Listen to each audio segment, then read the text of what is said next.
Hello दोस्तों, तो एक बार फिर से स्वागत है हमारे मेगा माइंड आर्ट्स क्लासेज में। तो दोस्तों आज हम बात करेंगे बाबू पॉलिटिकल साइंस का एक टॉपिक है जिसको बोलते हैं कोरम अथवा गणपूर्ति। आज बात करेंगे इस कोरम अथवा गणपूर्ति का क्या अर्थ होता है और संसद के संबंध में इसका क्या महत्व है। मतलब हमारे भारतीय संविधान का एक टॉपिक है जिसको पढ़ना है संसद पार्लियामेंट, और बाबू संसद के संबंध में इसका क्या महत्व है, तो इसकी आज हम चर्चा करेंगे। और इस वीडियो के बाद आपको कभी भी कोरम अथवा गणपूर्ति से संबंधित बाबू कोई भी क्वेश्चन आपके एग्जाम से नहीं छूटेगा और इससे आउट भी कोई क्वेश्चन नहीं आएगा।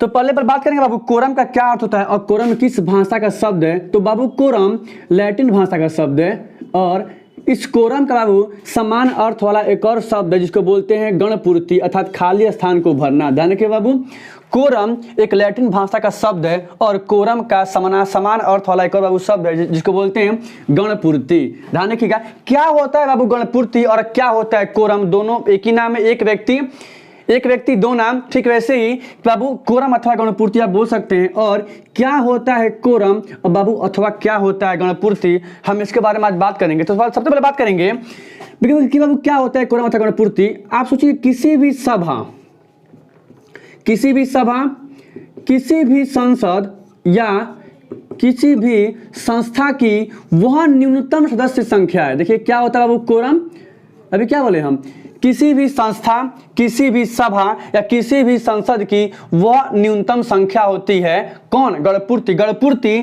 किसी सभा, संसद या संस्था की वह न्यूनतम सदस्य संख्या होती है जिसकी बाबू उपस्थिति में उस सभा या संसद या संस्था को संचालित किया जाता है। यही होता है बाबू गणपूर्ति। संसद के संबंध में इसका क्या महत्व है हम अभी आगे पढ़ेंगे।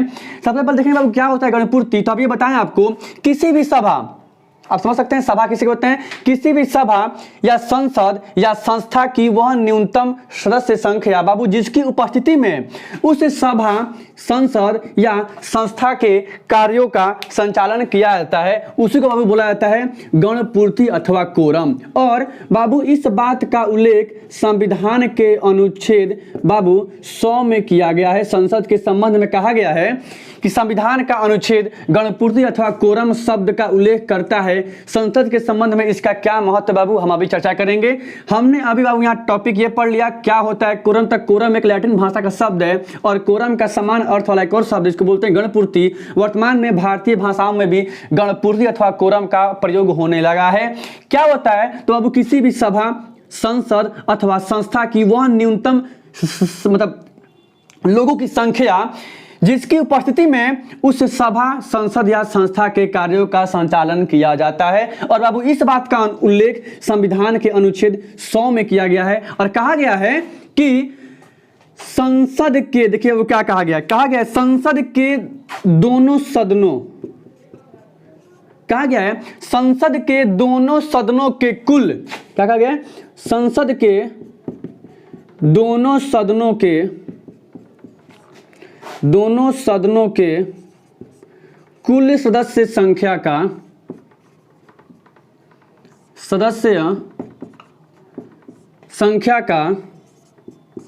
कम से कम, मतलब गणपूर्ति संसद के दोनों सदनों के कुल सदस्य संख्या का कम से कम बाबू, कम से कम 10वां भाग होना चाहिए। अगर संसद को संचालित करना हो, संसद के यदि दोनों सदनों को, देखिए यहाँ कह भी रहा है संसद के दोनों सदन, आप बताइए संसद के कुल कितने सदन है बाबू, तो संसद के सर 2 सदन है।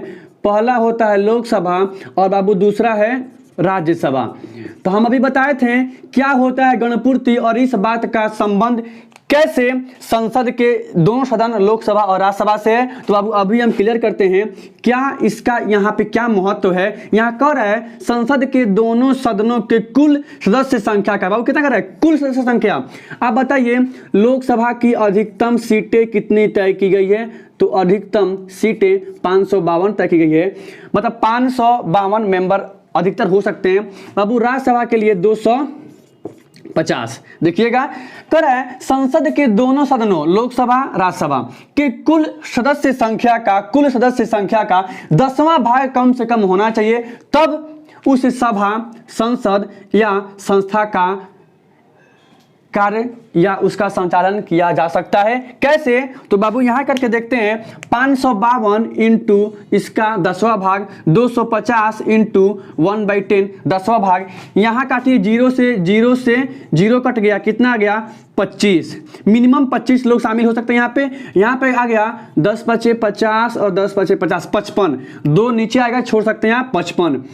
मतलब बाबू लोकसभा के गणपूर्ति के लिए 55 मिनिमम न्यूनतम लोगों की संख्या 55 होनी चाहिए। अगर आपको लोकसभा का संचालन करना हो, यदि आपको राज्यसभा का बाबू संचालन करना हो, तो बाबू राज्यसभा में कम से कम 25 लोग, कम से कम मिनिमम 25 लोग और कम से कम बाबू लोकसभा में 55 लोग उपस्थित हों, तब लोकसभा या बाबू राज्यसभा का संचालन किया जा सकता है। यदि ऐसा नहीं होता है तो बाबू लोकसभा के जो अध्यक्ष हैं, क्या बाबू, अगर ये गणपूर्ति पूरा नहीं हो पाती है तो बाबू लोकसभा के 2 अध्यक्ष होते हैं और जो राज्यसभा के सभापति होते हैं अर्थात उपराष्ट्रपति होते हैं, सभापति होते हैं, उनको अधिकार है कि वह क्या कर दें, मतलब उन लोग का दायित्व है कि वह उस सभा या संसद या संस्था के कार्यों का क्या करें, निपटारा ना करें, स्थगित करते हैं, उस सभा या संसद या संस्था के कार्य स्थगित कर दें, अथवा गणपूर्ति होने तक कोई किसी भी कार्य का संचालन ना करें। समझिए मेरी बात। तो यही बाबू होता है गणपूर्ति अथवा कोरम। पॉलिटिकल साइंस से संबंधित यह एक टॉपिक था जो आज क्लियर हो गया।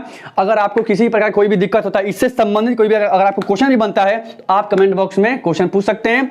एक बार फिर से बाबू देख ले रहे हैं, क्या होता है गणपूर्ति अथवा क्या होता है कोरम।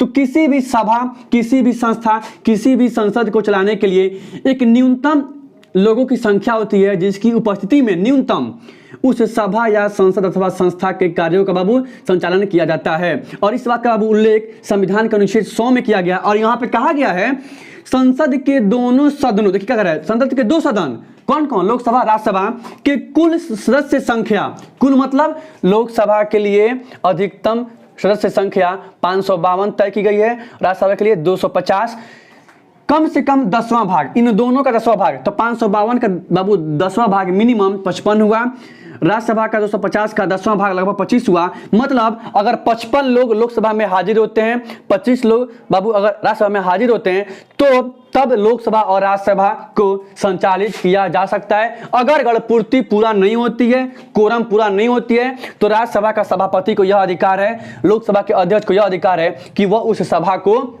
स्थगित कर दें, संचालन न करें, ठीक है ना, या गणपूर्ति होने तक कोई कार्य का संचालन न कर सके। इस तरह से बाबू आज का आपका